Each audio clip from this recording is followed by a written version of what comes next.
Hello everyone, welcome to introduction to accounting. तो आज हम जानेंगे कि अकाउंटिंग क्या होता है। तो चलिए देखते हैं। Accounting is the science of recording and classifying the business transaction. तो अकाउंटिंग क्या है?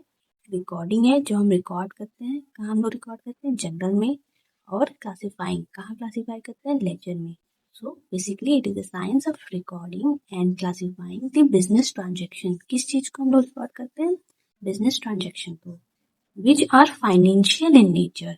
विच इज हम लोग क्या देखते हैं कि जो financial in nature, financial in nature मतलब जो मनी के फॉर्म में होता है।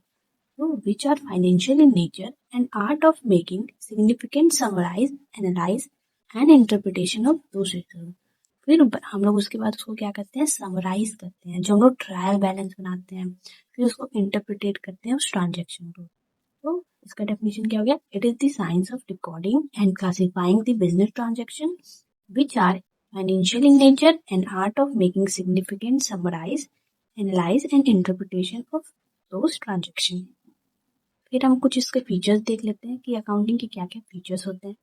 तो basically accounting is an art, second one is accounting is a science, third one is record of financial transaction only, जो कि सिर्फ मनी के फॉर्म में होता है, सिर्फ हम उसे ही रिकॉर्ड करते हैं। Fourth, recording in terms of money. Same ये चीज़ है कि हम लोग फाइनेंशियल ट्रांजेक्शन को सिर्फ रिकॉर्ड करते हैं जो कि मनी के टर्म में रहते हैं।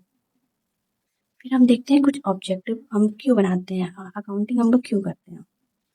तो पहला है to maintain the systematic record of financial transaction in the book of accounting. तो हम लोग का पहला ऑब्जेक्टिव क्या है कि हम लोग सिस्टमैटिक रिकॉर्ड करते हैं, जो कि हमारे जितने भी फाइनेंशियल ट्रांजेक्शन होते हैं उन्हें एक जगह रिकॉर्ड करने के लिए हम लोग अकाउंट्स को बनाते हैं। फिर आता है to ascertain the financial result of business operation in the net profit और लॉस।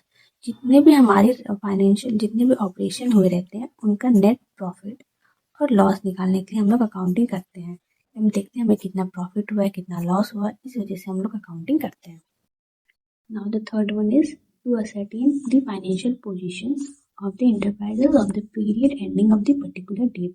फिर हम लोग अपना फाइनेंशियल पोजीशन देखने के लिए ईयर एंडिंग में हम किस पोजीशन में है, हम लोग इस वजह से भी अकाउंटिंग करते हैं।